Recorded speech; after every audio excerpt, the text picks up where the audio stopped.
Hello and welcome to Casual Leaves. If you're new here, I make plant videos and I also make unboxing and review videos at times. So do hop onto my channel and have a look at the playlist. And it would mean a lot to me if you like and subscribe to the channel.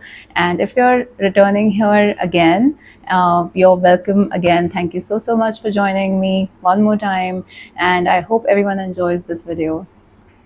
Now, since a while, I've been trying to get hold of some rare houseplants, and I do not have a really big collection, but I do have some really nice rare plants. One of those is Anthurium crystallinum, which I have very strategically placed here, but lovingly placed here, and it's doing really well. It's been giving me really big sized leaves finally. These are really big. More than 15 inches long, and I do have some other rare house plants as well, which are my Philodendron verrucosum. This is a juvenile form and it should hopefully mature into a bigger one someday soon. I do have a Begonia maculata, which seems to be doing well. I do have some other plants, rare plants, which are Anthurium vitrifolium, Rex begonia, string of hearts, Anthurium vitrifolium, clarinervium, and many more. But today, it's not about any of those. It's about another rare, very rare to me, houseplant, which is, and drum roll, which is Scindapsus Treubii Moonlight. So finally, I have been able to source this plant, and I'm so happy because I've been eyeing this from a very long time. About a year back, I had seen this plant online on Instagram. So of course, it wasn't from a place where I stay because these are really rare. Where I'm from, and I was really trying to get this, and it was very expensive. It was not just expensive, but the size of the plants also were very small. So you would get like one string for a very large price, and I was not really willing to get it. But I'm so happy I have finally got my hands on a very nice full pot of Scindapsus Treubii Moonlight. Now, when it comes to Scindapsus Treubii Moonlight, it is a very rare plant. It reigns supreme in rarity, and all immature as well as seasoned gardeners have been wanting this for a very long time. It comes in two forms. This is a light form, which is silvery jade green colored leaves, and the other one is the dark form. So there's a light form and a dark form. The dark ones are almost black in color. That's the kind of look they give. So of course there are two types of people, I would say: people who like silver looking plants, who opt for the light form, and there are people who've been looking to add darker, almost blackish colored leaves to their collections, who go for the dark form. Scindapsus Moonlight is defined by its elegant oval-shaped leaves that have a silvery sheen. The color is very unique as it gives a jade green mixed with hues of grays and silver, also a bit of a blue, which make it very striking visually. The leaves are thick and almost waxy to touch and generally have big sizes. The Scindapsus dark form, on the other hand, has deep green leaves that can appear black in certain lights. Now, according to theory circulating online, there are 5 reasons why this extremely popular plant is almost impossible to find. So the first reason is a lot of online plant sellers, especially in the US and Canada, have been declaring this plant to be rare. So it's been making on their lists for being trending plants, popular plants, which has just created a buzz online that these are supposed to be trending. And that's one reason where it's been declared, it's been put on these lists. Top popular plants to have, top rare plants to have, which has just created this news about them. And maybe not for a wrong reason.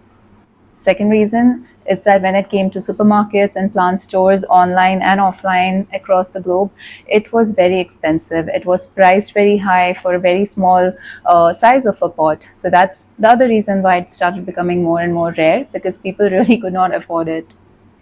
Reason number 3 is that plant sellers took exclusive rights to propagate this plant, which is what made it rare again, because only a few people were able to propagate and sell this in high number.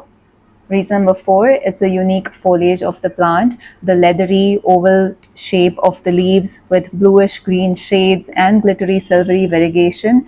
It closely was resembling a certain type of pothos, monsteras, and philodendrons. That was one reason why people were running after this plant a lot. Reason number 5, when this came to supermarkets, people started buying them in all possible quantities. So instead of just buying one plant, people started buying 3-4 pots together at one go, and that totally mismanaged the demand and supply of the plant.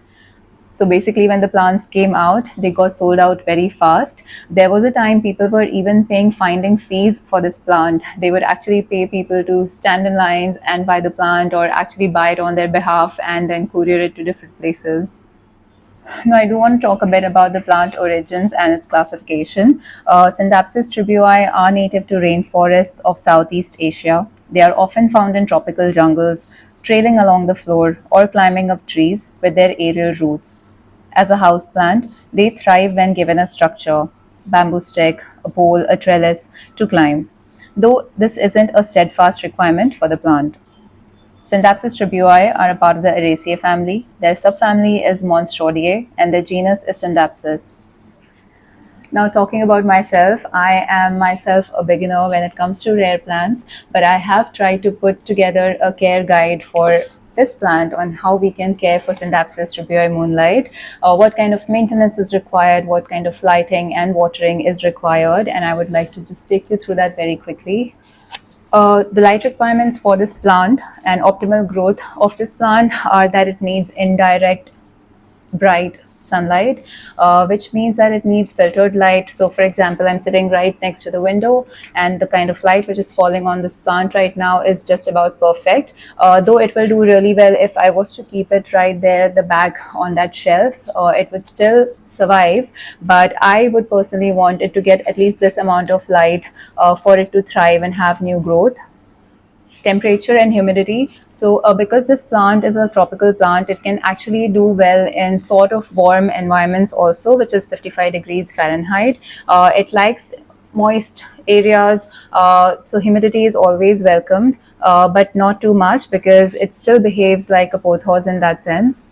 Another thing to keep in mind is to keep it away from cold windows or places where there is a air draft coming in, because that can really damage the leaves and the growth. Watering requirements. Now, like any other aroid plant or pothos plant or even philodendrons, you need to water this when the top 1 or 2 inches of the soil has dried up. Do not let it sit in water, but do water it thoroughly. I like to take these into the sink and just pour my water, which is mixed with some fertilizer, which is NPK 20-20-20 fertilizer, which I do at least twice a month. I also add a bit of trichoderma powder in my waterings that helps reduce fungal infections on the plant. And I do use a spray, which is the neem oil spray, or a specific spray I have made for avoiding pests on all types of plants that I have, indoor plants that I have. I will leave a link below in the description box for that. Soil requirements. When it comes to soil, Scindapsus treubii plants aren't too picky. A fast draining succulent soil would do best, or even an aroid mix. As long as the soil is fast draining, your plant will be happy. Growth and size. Given the right conditions, a happy Scindapsus treubii can grow relatively fast, climbing upwards of 8 feet. Their unique leaves can also grow quite large, ranging anywhere between 4 to 20 inches. Repotting. It's best to wait to repot your plant until it has clearly outgrown its current vessel. Roots growing out of the drainage holes are clear indicators that it's time for a repot. Keep in mind, frequent repotting is unnecessary for this plant and can actually do more harm than good. Well, that's it for today's video. I will be back with another rare plant possibly in my next video, and please do like and subscribe to the channel. Do hit the notification bell if you want to see my next video on the next rare plant, and I will see you next time. Bye.